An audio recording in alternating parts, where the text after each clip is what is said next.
Hello guys, welcome to MR.LEARNING. In this video, I am going to show you how to fix Vanguard 9051 Riot Vanguard internal error. If this getting this error, simply few methods try to this error fix it. Before you are begin, like this video, subscribe to support our channel. Let's start the steps. First step for the restart. So go to the start menu, then click on the power button, select the restart button, click here to restart your system. Then go to the next step. Run as admin Valorant game. So go to the desktop with shortcut game select, then right click, then click on the properties, then go to the compatibility tab, then check for select the compatibility mode. Below check for select the run this program as administrator. Once it's select, hit the apply and hit the OK button, click here to close it. Then go to the next step. Uninstall the Riot Vanguard. So go to that Windows search bar, then type that control panel. Just click to open it.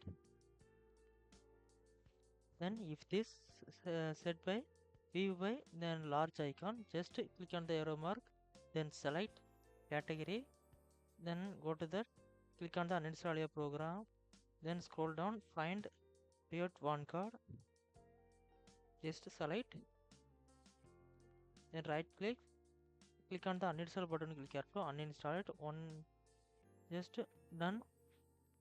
Then go to the next step, then services. So go to the Windows search bar, then type that services, just click to open it, then scroll down, find VGC service, then select, then right click, click on the properties. If the service status is stopped, just start button, click here to change it. Once it change it, hit the apply and hit the OK button, click here to close it.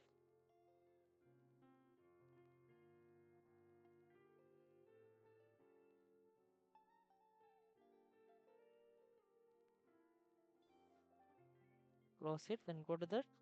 Finally, you will restart your system, then your problem fix it now. I hope that this video helpful for you. Like and comment this video. Don't forget to subscribe our YouTube channel. This method working or not working, comment section go to comment and subscribe to support our YouTube channel. If this any doubt, please ask me anytime.